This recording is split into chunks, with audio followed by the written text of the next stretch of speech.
Hey, good evening. Welcome. Welcome to my live screen Fight CPS and Stop Taking Our Children.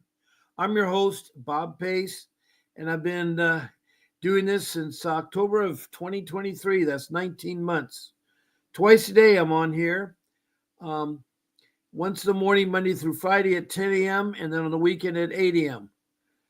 Then every night of the week at 7 p.m. I'm on, and that's all Pacific Standard Time on the West Coast of California.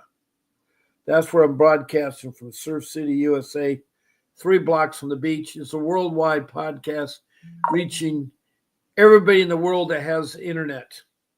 And we're here to talk about the child protection system. That's what I call CPS, the Child Protection System.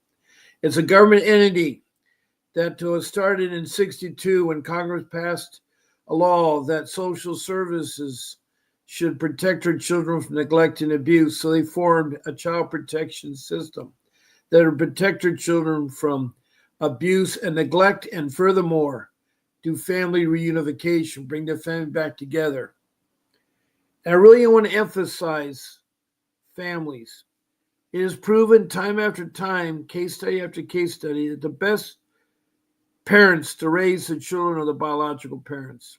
The best families the children should be in the, if there are things that can be corrected, behaviors maybe have gone wrong or misjudgment gone wrong, then all efforts should be started with family reunification and try to have the parents stay with the family or return to the family.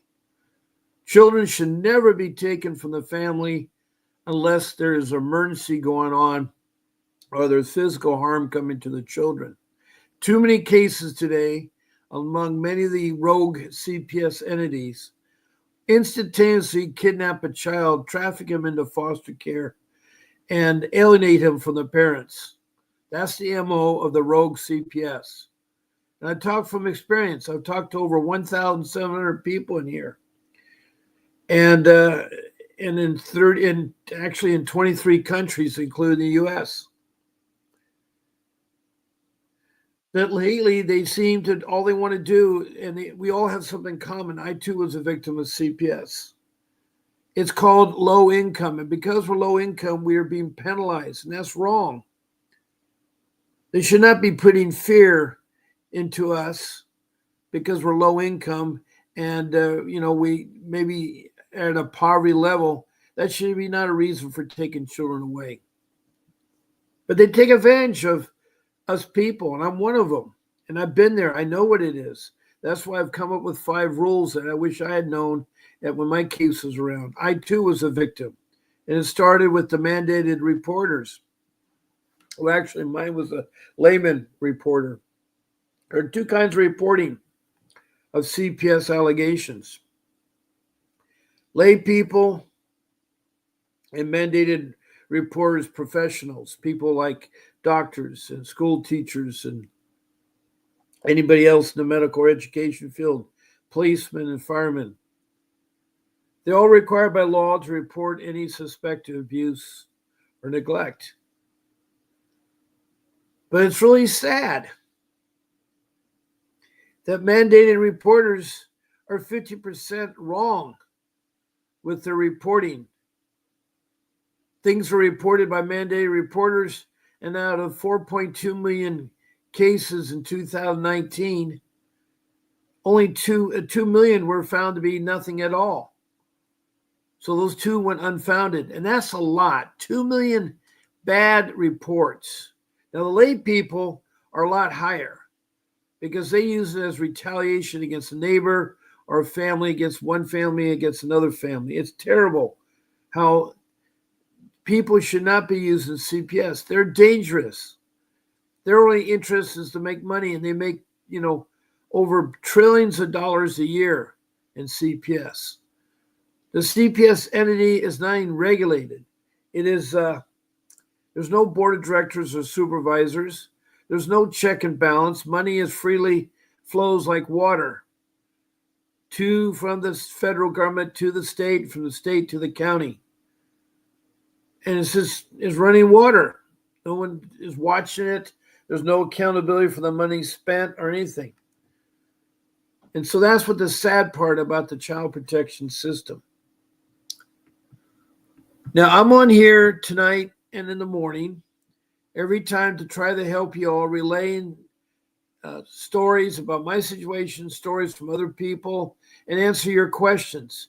This room is really important because it's a live stream, and you can interact with this room by telling me your story or asking me your question. Or maybe you want me to comment on the ICWA 1978 Act, the Indian Child Welfare Act, or how to file a 388 motion, or how to do a 180 hearing, or how to do a 160 hearing, or anything else about what is a court-appointed attorney, a public defender.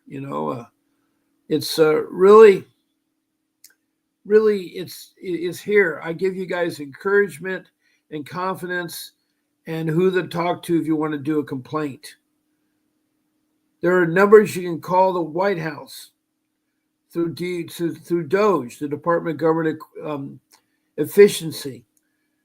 Right now, President Trump has set aside a department that is going to weed out all the bad government waste and save us trillions of dollars. Every couple of months, we have to go and balance the books and have enough money to pay for Social Security, which they should never touch the Social Security, or the pay our soldiers in uniform. It's sad. It is so sad about that. But I'm here to help you. I'm here to make you smile, maybe, get something nice that happens. I've had some success stories on here, and one of them is Margaret King. And welcome, Margaret King. Margaret is from Northern California, and she had hired Mr. Davis. And one of the first things he did, she had criminal charges brought against her. They're bogus, and he went ahead and removed them. So it is possible with the right attorney. And a very good evening to Margaret. It's so good to see you every time you come in my room. I just want to say it's unbelievable how they twist everything. It is all full of twists. Every day, there's not one bit of thing unusual that I've heard. It's really sad there. Now, I'm convinced the most important reason why you cannot go through this without an attorney, no matter what you say, good or bad, they tend to use it all against the parents. That's right. They're the ones that have the attorneys. Now, let me see here. I think that was my ring for. No, that's not what I'm looking for.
Okay.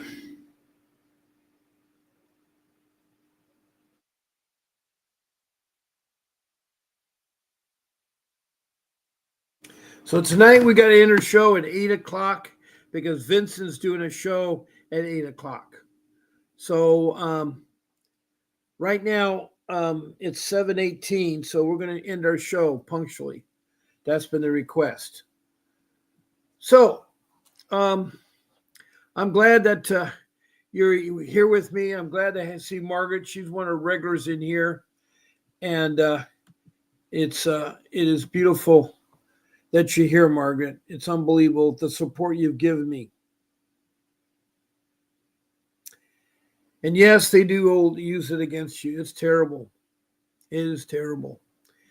So I'm here to talk about your CPS matter. Now you can either text me a message and you can either make a comment or a question about CPS. Please state your first name, your city or country, your county and state and country. Also, please tell me about your CPS case from beginning to the very end. Now, I've had people from Bangladesh, Indonesia, India, in the Middle East, Saudi Arabia, and Liberia. From Africa, I have Liberia. And did I say it's Libya in the Middle East? Libya and Saudi Arabia. And then it's in Africa, Liberia, and then Sudan, and then the Republic of Congo, then Rwanda, then Mozambique, and then South Africa. And then up to Europe, England, Scotland, Wales, and Denmark and Sweden. Then across the pond, into North America, I've had Canada and all the 50 states of the U.S., including District of Columbia. South of border, Mexico, and then in South America, north of Brazil is Grenada. And then over the South Pacific, I've had New Zealand and the land down under, Australia. So those are the countries, all of them, and that represents over 1,700 some people that have either spoken on my live stream or text a message to me. I've had people that are really so choked up and so hard with their cases, like Leica from South Africa, or the lady from the United Kingdom, or the ladies from Nova Scotia and Ontario and Quebec and those places there. It is really sad about some of the people there that it's so hard on them. Or like the gentleman Ed from Maine who this morning talked to my show. And that's another way that, let me tell you the other way to interact on this podcast is you can be a guest. Please email me or our show producer, Grace, not email me, but email our show producer, Grace, at vincentwdavis.com with a date and time you want to be on our show. There are 14 shows. It's easy. I want to be Bob's Saturday morning show, or Bob's Sunday night show, or Bob's Friday morning show, or Bob's Wednesday night show. You just tell her the date, the Monday through Sunday, and then either morning or evening, and she'll take care of the rest. She'll send you a landmark. It'll get you onto StreamYard, which is a software application I used, and you'll be put into the room called either Fight CPS with Bob Pace or Fight CPS and Stop Taking Our Children. Those are the names of two rooms that you found me on Facebook. Fight CPS with Bob Pace or Fight CPS Stop Taking Our Children. Now, she'll give you the link. You just copy and paste. If you get knocked off, you just copy and paste it again. It's good for that. She'll also tell you what you can do and not do, like you don't use names of the lawyers or the social workers or the children or the parents. You don't use names there. Also, you don't eat or smoke on the show, and no profanity. Anyway, she'll explain to you all the details about how to adjust your mic and cam and everything on there. I can take 9 of you, by the way, on the StreamYard. Now, a third way here is to call in to my show at 626-698-0990. A lot of you have called in. And the nice thing about calling in is that you get entitled to a free 15 minutes with a private Zoom meeting with Vincent Davis. Now, that's either if you're a guest on my live stream or call in. That's to encourage people to call in and people to be on my live stream. So you get 15 minutes with Vincent W. Davis. I will tell you how to do so when you talk to my show. When you talk to my show, and I'll tell you. So anyway, my number's up there, 626-698-0990. and that's for direct line to my office phone. Now, the other number, 888-888-6582, that's shown if you look at the screen on your right side, that's the law office of Vincent W. Davis. There you can reach reception and find out the scheduling of Mr. Davis's live streams, my live streams. We also have KK Richards out of New York and Mrs. G. Um, and I think we have another one, Deandra Pena from Orange County. Anyway, you can find out what's going on. You'll talk to reception. Make sure you tell them that Bob Pace sent you. Also, you can get books, and you can also speak to Mr. Davis. You want to retain him? He's right there. And, he's really simple to be retained.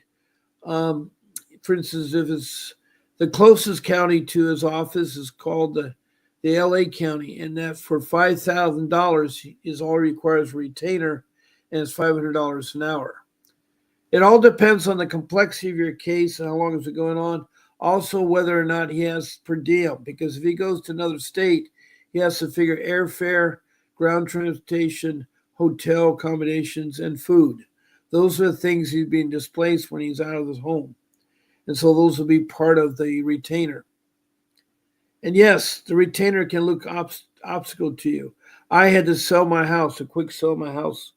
Got the money I needed to get my children back. I got 2 of my 3 children. Unfortunately, Mr. Davis is so good that the social worker committed perjury, and he caught her an outright lie, and she did retaliation, and she told our daughter that you're going to divorce your mom and dad. You're old enough to do so, and that you're going to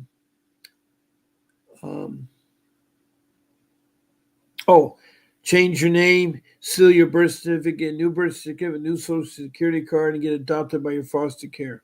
It's really tragic. I don't know. I go to bed sick to my heart hearing about how my children, it's really, I'm very fortunate. I'm not an attorney, but I have over 42 years of marriage experience and a lot of life skills. And one of these life skills is CPS. You're not going to find it anywhere but here through this room here, because people don't like to talk about it. It has a bad stigma, and people have been hurt by CPS. Not all CPS can be trusted. You got to be careful who you're trusting. And it's supposed to protect our children from neglect and abuse, and furthermore, supposed to do family reunification. But they forget about that part. They also forget about the fact they're supposed to provide shelter, food, clothing, supposed to provide medical, and even a job and transportation. So that's what they're supposed to do. They need to help you out. And if parents are being helped out, the chances of your children will do a lot better in a home with mom and dad. It's really awful that parents have to lose their children. And a lot of you don't want to because you're very attached to your child and it's very traumatic. I know what you're going through.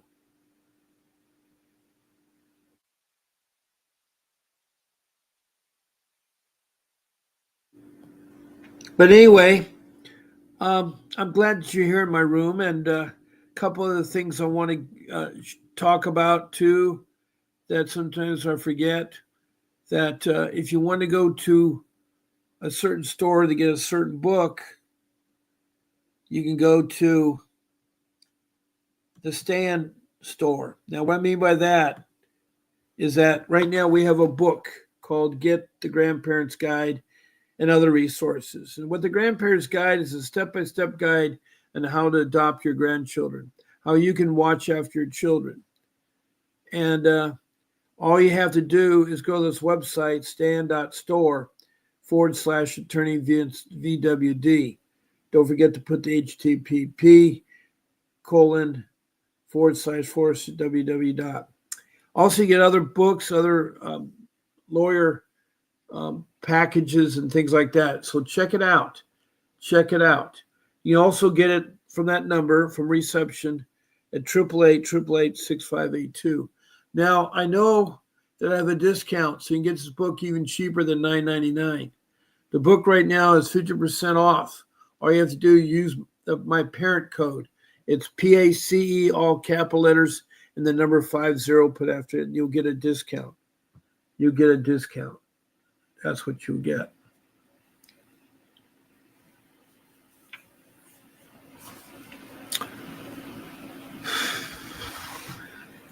And so that's a really good website. The other website here is his home website, Vincent W. Davis.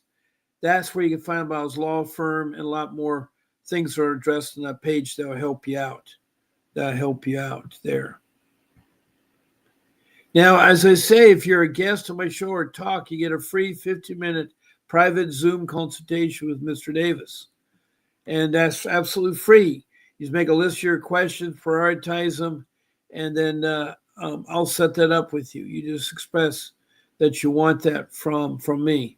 And I'll tell you what to do and everything when you've gone ahead and talked on this show. So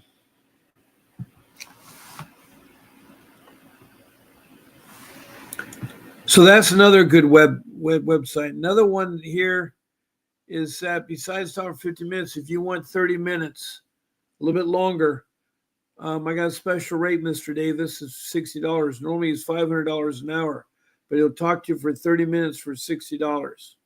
It's a free consultation with Attorney Davis. All you do is go to the website. It's candidly.com/apps VWD/Bob Pace.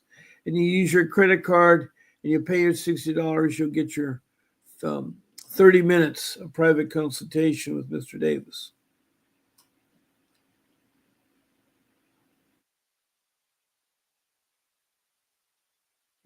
Now, as I say tonight, I'm going to sharpen my show tonight before 8 o'clock so it gives enough time for Vincent to go ahead with his live stream, his broadcasting.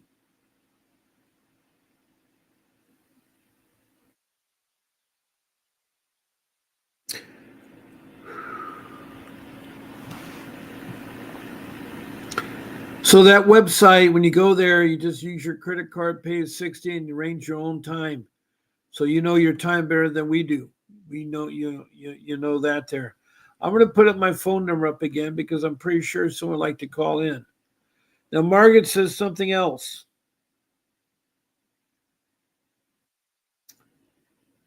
You know, one thing about our children, we should always alert them because sometimes they'll say things unintentionally wrong. I'm not telling the children to lie or you to lie for them.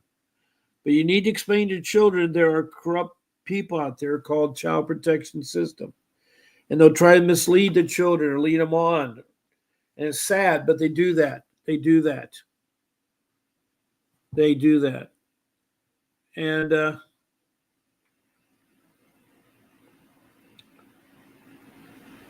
they lie about what the kids say too. They twist everything when they talk back to children. You should instruct your children not to talk to CPS like you're not supposed to talk to CPS. Your attorney should do all the talking with CPS and their attorneys. And you should get an attorney that is schooled and licensed in juvenile law, family law, and dependency law. I have one, Vincent Davis. You can't go wrong with him. You can't go wrong with him. Now, Margaret says, I see changes on the horizon. Well, that's good to see that. Bob, I've been watching the news and the change couldn't come any sooner. It's so sad. Well, I don't know. I have an article here and I've always been talking about it lately. It's an article that came last Monday, a week ago, on the 12th of May. And what it was,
This article, I'm going to pull it up here. I think you've heard me talk to you about once. I found it on a website called thehill.com.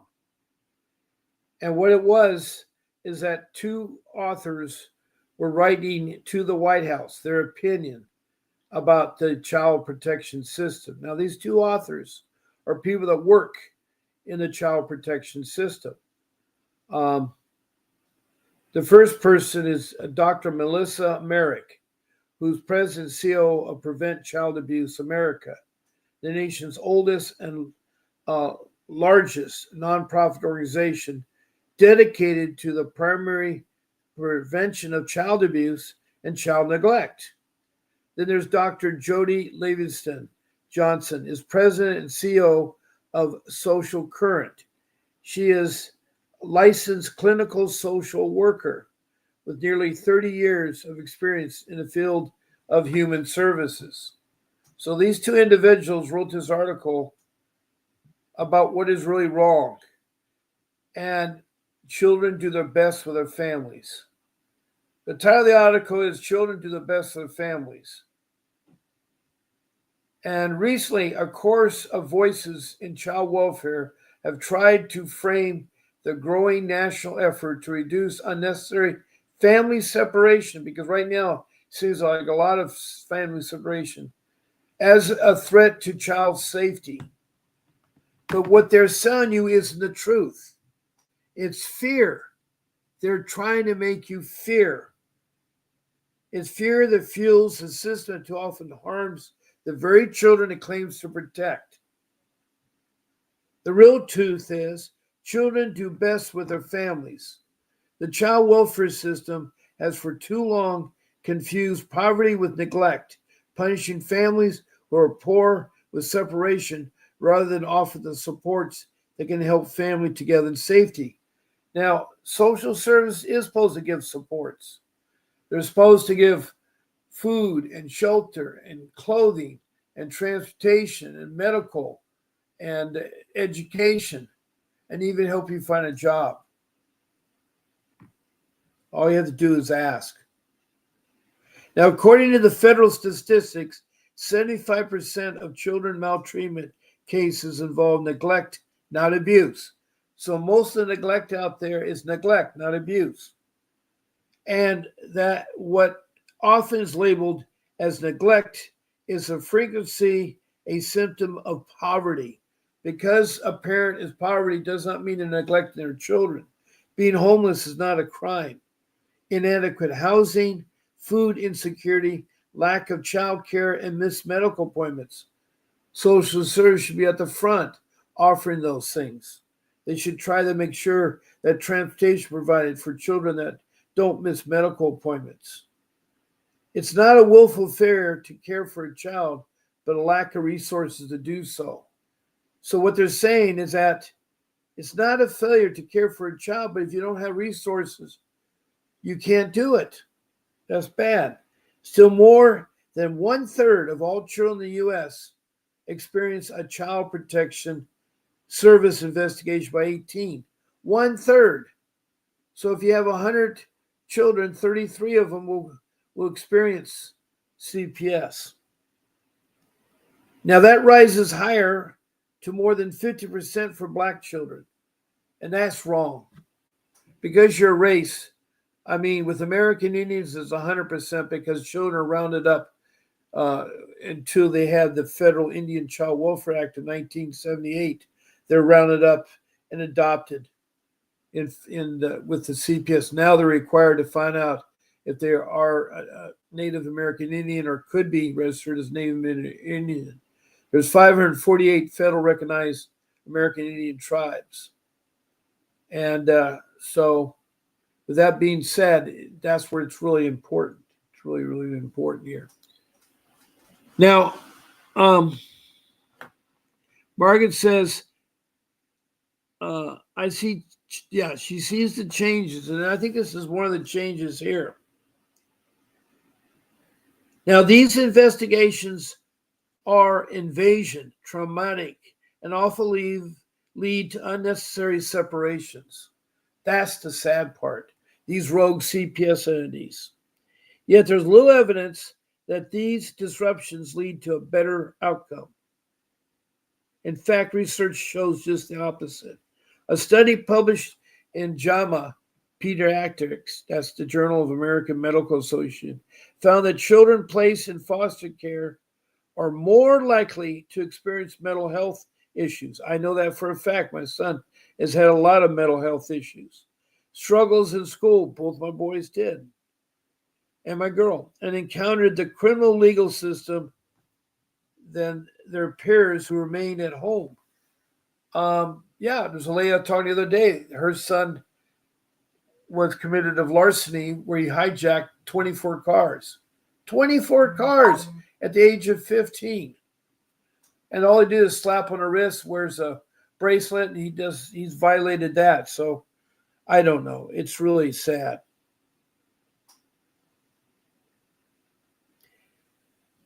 Now, the peers remain at home even when these peers live in a similarly challenging condition. The authors concluded that foster care placement can compound the harm of children have already experienced rather than alleviated. And that was so true in my children. It was so true in my children. Yes, psychological warfare. Good word to put in there. Very good word, Margaret. Psychological warfare. Critics often invoke child fatalities to justify the current systems to hold on a second.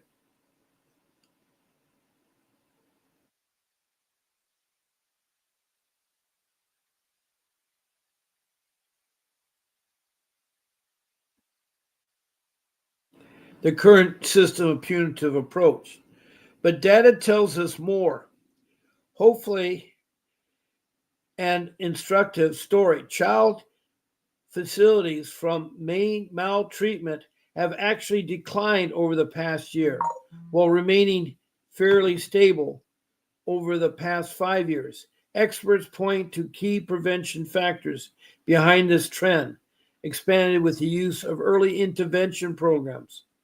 They need to get in there early, better risk assessment looks, and increase access to basic supports like housing, food, and childcare.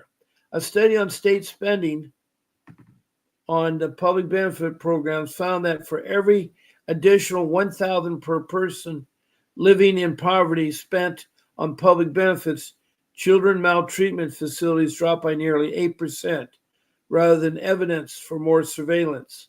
These numbers show that's what we invest in support, and we save lives. The uncomfortable truth is that we built a surveillance state around poor families. We call it protection. The mandated reporting system that is the center of child welfare policy is flawed, and they've led to over-reporting of cases. Of the 4.4 million referrals from mandated reporters in 2019, 2 million were screened out, meaning that they did not warrant an investigation. So that's 50% that the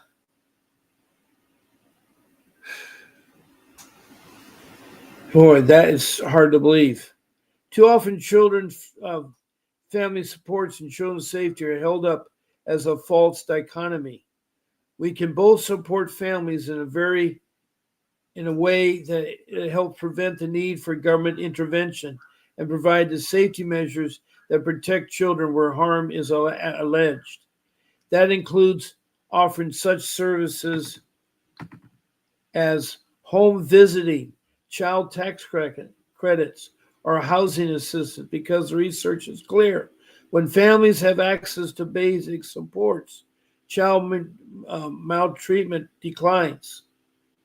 Consider the data. In states that implement the expanded child tax credit in 21, found insecurities and financial hardships dropped significantly. Second, a national study by researchers at the Mark Chafer Center for Healthy Development found that increases in access to such concrete supports as rent assistance and utility aid led to reduced involvement by the Child Protection Services. Third, high quality home visit programs like Nurses Family Partnership and Health Family America led to a decrease in the substandard reports in a child maltreatment by as much as 48%. 48%. That is great. This isn't ideology, it's evidence, is what it is. Let it be clear there are cases of real heartbreak and abuse, you know, um, and yes, some children must be removed from the parents for their safety, but these cases are not the norm. The overwhelming majority of families caught up in the system are just struggling, not dangerous, and they deserve support and separation. We also can't ignore how disproportionately black families that are reported, investigated, and separated from their children. Don't forget American Indian families. Studies show that even when controlling for income and type allegations, black children are more likely to remove than white children. This isn't a coincidence, it's bias baked in every lead of the decision making. The real truth about children welfare in America is that it's not keeping all the children safe, but it could. It's time we move from surveillance to support, from punishment to partnership, because when we give family what they need, we protect the children's best. So that is an article, and I just wanted to share it with you, and hopefully some of you will pick up on it. You know, Anyway, we've had Margaret express some views. She's from California. She's hired Mr. Davis, and she's in my room tonight. She said a lot of things too. I want to thank you, Margaret. Now, my phone number has been up there. I'm 37 minutes into the show. We're going to start at the 8 o'clock. We got to end the show.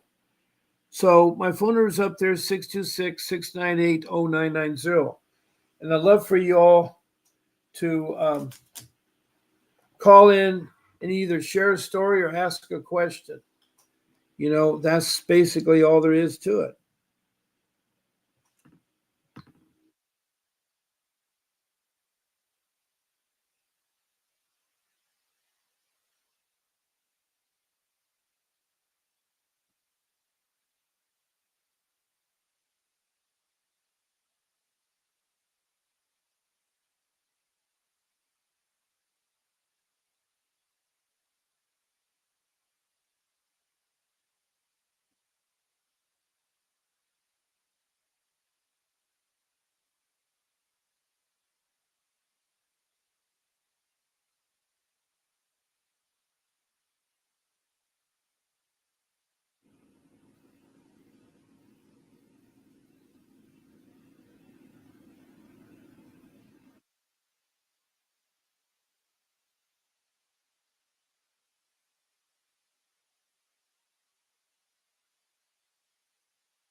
I'm open up to questions or a story.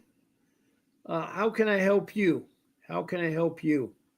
Margaret, is there a question you like to ask, or would you like to call in, or I'm open to anybody that can that needs help here.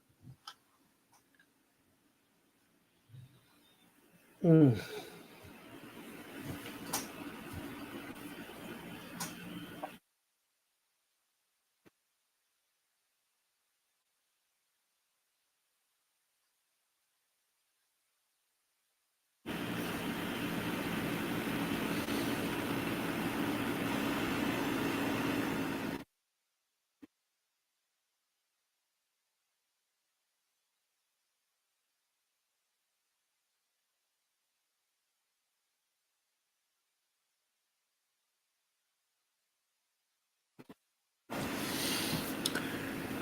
Now, I I'm best at helping somebody. If somebody has a question, we can look it up together.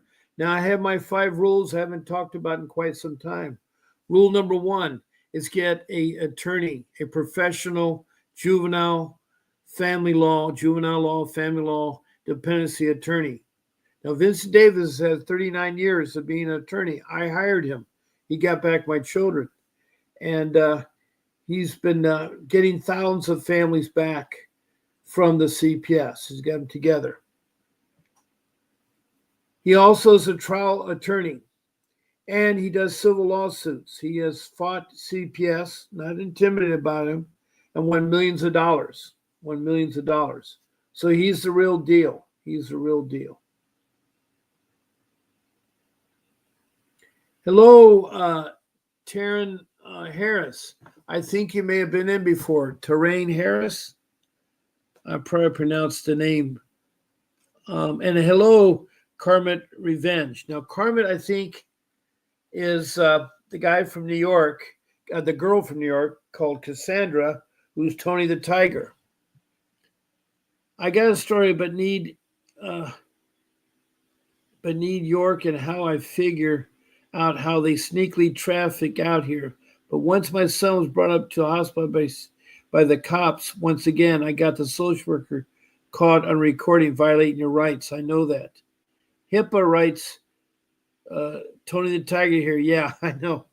I'm trying to get to know you guys. It's hard when you guys change your names or have some fancy names. She's from, Cassandra's from Ostend, New York. And she has her Facebook page now called The Karmic Revenge. Anyway, Tony the Tiger has a horrible case, and her children were taken with really no reason at all. That's the sad part. It seems like the child protection system's MO is when someone complains, they automatically come to your home and tell you to open it up and take your children. That's wrong. That's wrong. You don't have to open up your home, and you don't have to talk to them. In fact, you shouldn't unless you have your attorney present. And you need an attorney.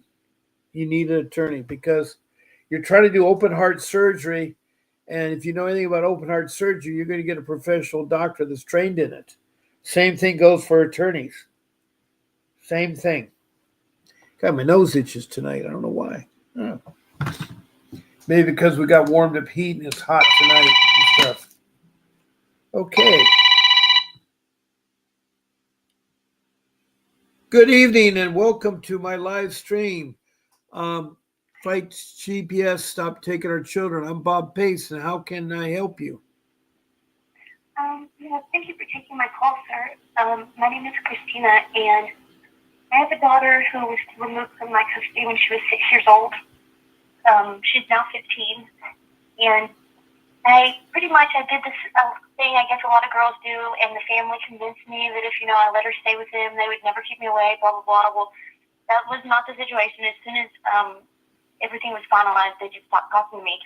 Well, I've been, constantly hovering and watching and trying to see everything I can about her since then. And last October, I saw a picture of my daughter in a hospital bed with this lady who's her cheer coach. Well, I got really scared and I started freaking out, so I called the dad. I'd never reached out to the dad. I'd only had to talk to the mom because they made it clear they didn't want me to. Well, the dad tells me he was so mad that I called him in the first place. And I'm like, I just want to know if she's okay. I just got to make sure, And anyways, he tells me she's fine. She doesn't need me or want anything to do with me. She's just had an earache. Well, fast forward about 2 weeks, my daughter gets a hold of me and tells me that she has wanted to talk to me the whole time, that she can't let them find out or they'll take everything away and she'll be grounded, but that she has been drinking and smoking and cutting herself, and that she had taken so many pain pills and sleeping pills that she thought it was enough to die, and then hallucinated in the hospital for 8 hours. Or she hallucinated for 8 hours and then was admitted to the hospital, and then they found a 15-millimeter pineal brain tumor. Oh, well, no. I've still been freaking out. So I'm like, okay, we gotta talk to them. Surely they'll, give in now. They gotta know our medical history and stuff, but they won't. They won't respond to me at all. And a few weeks after she got a hold of me, she got her phone taken away. And then when she got her phone back, she's like, Mom, I'm sorry. I can't talk to you anymore. Maybe when I'm older, blah, blah, blah, blah, blah. But last I heard, she hadn't been back to the doctor. She didn't know when her surgery was going to be, and I'm just freaking out. I don't know what to do. Well, you're in a hard situation in life because she's 15. In 3 more years, she'll be free to see you because she'll be 18. And she can come back to you in 3 more years. So if she was taken from you at age 6, and she's 15 now, so for 9 years, she survived this far, and I think that she'll be okay. All you can do is keep loving her.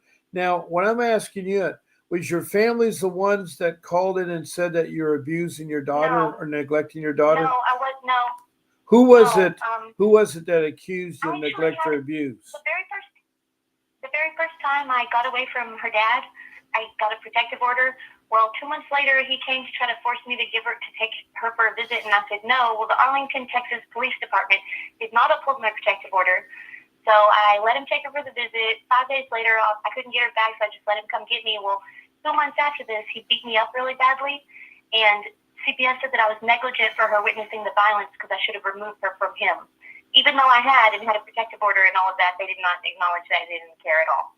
Yeah. But that's exactly what led to our removal. Right. Now, she's been placed with your family members. Is that who has custody? No. Who's she placed with? Actually, she was placed with a foster family, and they said no one in my family qualified because my parents are dead. But I have a CPS caseworker who lives in Denton, my cousin Andrea. I have a DEA agent, a master psychologist who deals with suicidal teenagers, and a foster mom. My cousin Jamie has a flower girl in her wedding. They said none of them qualified to take her. So she was placed with some random foster family. But she was placed with the first family, or she was adopted by the first family she was placed with. But still, yes, no one in my family. Okay, well, did you fight the termination of your parental rights? Well, I did my case plan or whatever, my service plan. No, but did you appeal? Did you appeal the decision to have your rights terminated? No, sir. I agreed to let her stay with this family. That's what I'm saying. Like, I did all the steps to get her back, but then they convinced me that, well, they tricked you. We love her and blah, blah, blah. They tricked you, and you did not have a real attorney. You probably used their court-appointed attorney, right? No, they did not appoint me one. They said that I made too much money because I could prove on my bills I had $100 extra left over every month. So I had to pay $500 a month in child support and then pay for my own attorney. You have to pay child support. That's unbelievable.